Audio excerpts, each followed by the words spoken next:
Hai guys, perkenalkan aku Hendy. Aku saat ini sedang menempuh pendidikan di salah satu College of Technology atau Kosen di negeri Sakura, Jepang dengan beasiswa Monbu Kagakusho atau Max Scholarship. Buat teman-teman yang tertarik dengan Kosen tempat aku belajar sekarang, tonton video ini sampai habis ya.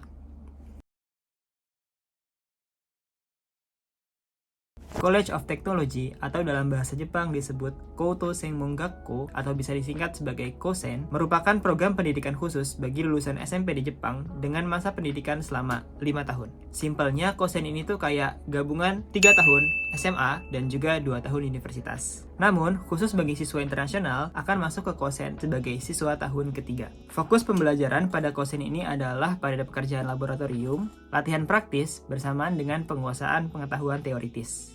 Mayoritas departemen di Kosen ini adalah departemen teknik, namun ada juga departemen kelautan yang bertujuan untuk mengembangkan ahli maritim. Kosen ini tuh tersebar di seluruh Jepang. Ada sebanyak 51 kosen nasional dengan total sebanyak 55 kampus, serta beberapa kosen publik lokal dan juga swasta.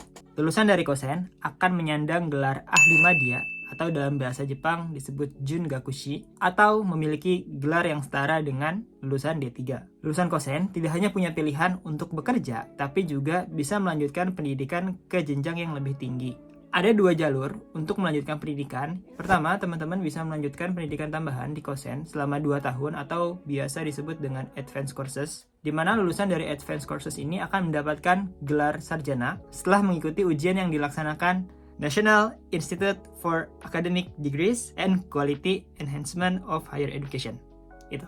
Atau disingkat NIADQE. Oke, ya gitu. Kedua, kalian bisa melanjutkan pendidikan ke universitas sebagai mahasiswa tahun ketiga. Ini memberikan fleksibilitas bagi para siswa untuk bisa melanjutkan karir atau melanjutkan studi ke jenjang yang lebih tinggi sesuai dengan pilihan masing-masing. Jurusan apa aja yang terdapat di kosen ini akan aku taruh PDF-nya di link yang ada di deskripsi ya.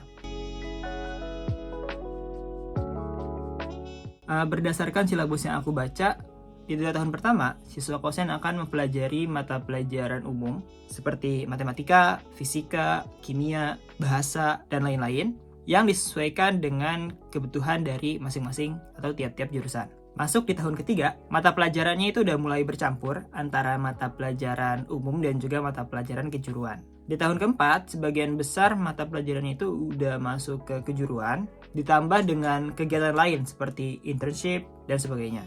Lalu di tahun terakhir, para siswa akan berfokus pada penelitian dan juga persiapan pencarian kerja atau ujian masuk universitas. Oh ya, buat yang belum tahu, kalau di Jepang itu proses pencarian kerja itu dilakukan saat tahun terakhir sekolah atau kuliah. Jadi ketika sudah lulus dari sekolah atau kuliah, itu orang Jepang biasanya sudah tahu tempat di mana mereka bekerja dan bisa langsung bekerja ketika sudah lulus. Departemen atau dalam bahasa Jepang disebut Gakka yang aku ambil di kosen ini adalah Seibutsu Oyoka Gakka atau Departemen Biologi dan Kimia Terapan. Sebagai lulusan SMK, aku ngerasa bahwa materi di kosen ini tuh sebenarnya nggak jauh berbeda dengan materi yang aku pelajari di SMK aku dulu, di Smakbo. Mungkin sedikit tingkatnya lebih sulit ya, tapi intinya mirip. Di sini juga ada laboratorium praktik lengkap dengan laporannya. Hoho. Salah satu yang membuatnya lebih menantang adalah karena aku di sini sebagai siswa internasional harus mempelajari materi, mengerjakan soal ujian, dan juga membuat laporan dalam bahasa Jepang.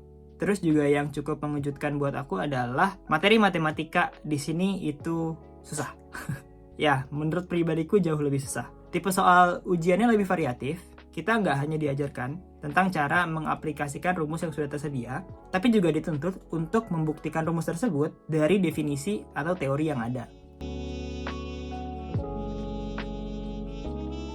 Salah satu cara paling umum bagi siswa Indonesia untuk bisa mendaftarkan ke kosen itu adalah melalui beasiswa Monbu Kagakusho atau Max Scholarship.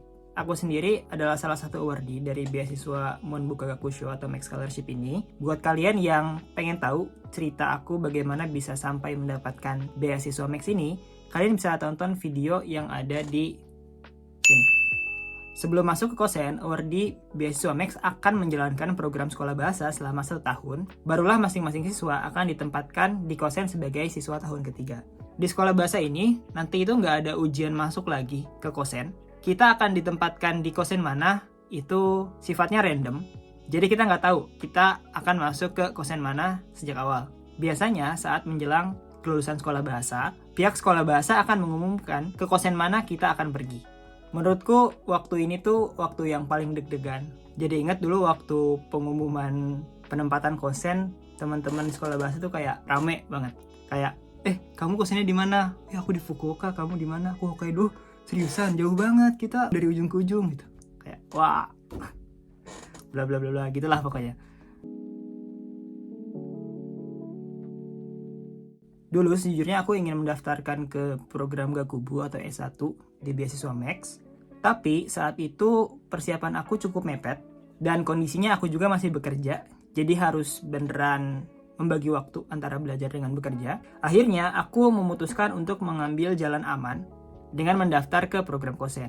Di kosen aku punya waktu belajar selama 3 tahun untuk mempersiapkan diri ke ujian masuk universitas. Jadi, buat teman-teman yang punya cita-cita untuk kuliah S1 di Jepang, tapi persiapannya mepet, atau ada alasan lain yang membuat kita nggak memungkinkan untuk langsung masuk S1 di Jepang, kalian bisa pilih jalur kosen ini sebagai salah satu opsi. Tapi, perlu diperhatikan bahwa waktu belajar kalian itu akan lebih lama 1 tahun dibanding dengan mahasiswa yang langsung melanjutkan studi ke jenjang S1. Kalau misalnya kalian berpikir, wah nanti lulusnya telat dong. Menurutku setiap orang punya timeline dan jalan hidupnya masing-masing dalam mengejar mimpi. Jadi saran aku nggak usah pedulikan orang lain sih. Setelah 1 semester aku belajar di kosen, aku ngerasa bahwa pengalaman di kosen ini adalah sesuatu yang unik dan nggak semua orang bisa mendapatkannya. Jadi meskipun membutuhkan waktu yang lebih lama, aku melihatnya sebagai sebuah investasi untuk mendapatkan pengalaman yang lebih berharga. Ibaratnya kayak kita membayar waktu selama 1 tahun untuk mendapatkan pengetahuan dan juga pengalaman yang mungkin nggak bisa didapatkan di tempat lain. Jujur aku bingung menyebut sekarang aku sedang sekolah atau kuliah karena di sini memang rada campur aduk sih. Tapi aku pribadi cenderung lebih suka menyebutnya sebagai sekolah karena suasana yang aku rasakan di sini sangat mirip dengan pengalaman sekolahku di Indonesia dulu. Bahkan ada beberapa kosen yang mewajibkan siswa dari tahun pertama sampai tahun ketiga untuk pakai seragam sekolah. Kalian bayangin kalian belajar di SMA Jepang yang kayak di anime-anime gitu pakai seragam sekolah, kayak wah, itu dah pokoknya. Oh ya, sedikit perkenalan tentang kosenku. Aku sekarang sedang belajar di Kurume Kosen yang terletak di prefektur Fukuoka. Keseharianku di sini seperti siswa pada umumnya, yaitu belajar di kelas, praktik di laboratorium, kerjain laporan bareng teman. Ya ini udah jadi rutinitas lah di kosen. Oh ya, berbeda dengan universitas yang biasanya terletak di kota, ya walaupun ada juga yang di desa, hampir semua kosen itu letaknya di pedesaan. Untuk pergi ke pusat perbelanjaan, biasanya dari kosen itu butuh waktu sekitar ya minimal 1 jam lah naik kereta. Ya tapi walaupun begitu, untuk sebatas jajan di minimarket seperti Family Mart, 7-Eleven, itu biasanya di dekat kosen masih ada walaupun letaknya di pedesaan. Jadi nggak sepelosok itulah. Jujur aku lebih suka tinggal di desa dibanding di kota karena masih asri, rasanya tenang dan nyaman untuk tinggal di sini. Oh iya, terus mungkin kalau di universitas masih banyak pelajar-pelajar Indonesia. Jadi kalau misalnya selepas kelas, biasanya kita bisa kumpul atau bermain bareng teman-teman Indonesia. Tapi kalau di kosen enggak. Di kosenku itu cuma ada 1 orang Indonesia dan beberapa mahasiswa asing yang bisa dihitung jari lah. Sisanya ya semua orang Jepang. Jadi aku benar-benar merasakan, oh jadi kayak gini loh rasanya menjadi siswa di sekolah Jepang yang sekelilingnya beneran orang Jepang semua gitu. Aku ngelihat ini sebagai kesempatan emas untuk bisa lebih mengenal tentang Jepang secara mendalam, termasuk bagaimana para siswa, guru, dan juga orang-orang di sekitarku berinteraksi. Terus aku juga benar-benar dituntut untuk berkomunikasi menggunakan bahasa Jepang setiap harinya. So, omise de... D はこっち。D はこっち。でもなんか D は2つ意味があって、1つは D、2つ目はに。私まあに。に例えばとりあえず静止してる7に。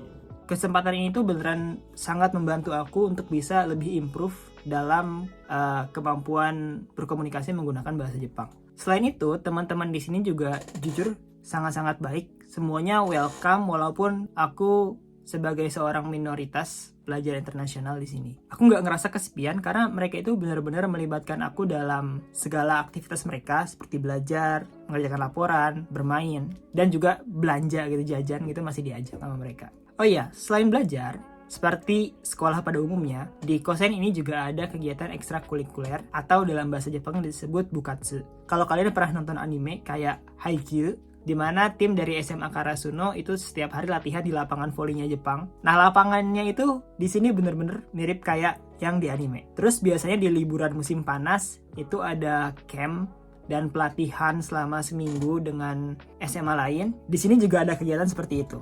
Jadi rasanya kayak bisa ngejalanin kehidupan yang selama ini cuman bisa kita lihat di anime. Terus untuk latihan bukatsu biasanya dilakukan setiap pulang sekolah setiap hari, bahkan Sabtu Minggu pun mereka latihan. Jadi beneran segiat itu dan serajin itu untuk bukatsu. Aku sendiri ikut bukatsu badminton atau bulu tangkis. Jujur aku nggak terlalu rajin untuk ikutan bukatsu karena ada kegiatan lain juga sepulang sekolah. Jadi biasanya datang kalau misalnya lagi kosong, ya seminggu 2 atau 3 kali aja sih.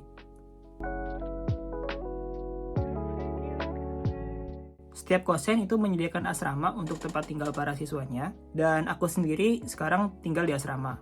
Biaya asrama kosen tergolong cukup murah dibanding dengan apartemen atau kosan-kosan di sekitar tempat tinggal aku. Biasanya berkisar sekitar 8.000 sampai 20.000 yen per bulan, tergantung kosennya. Atau kalau dirupiahkan sekitar 800.000 sampai 2 juta rupiah. Di kosenku sendiri, aku hanya perlu membayar sekitar 8.700 yen per bulan atau sekitar 900.000 rupiah. Biaya ini udah termasuk biaya listrik dan juga wifi. Terus juga di setiap kamar itu sudah ada AC dan juga ada fasilitas bersama seperti tempat laundry, dapur, dan juga toilet yang pastinya bersih.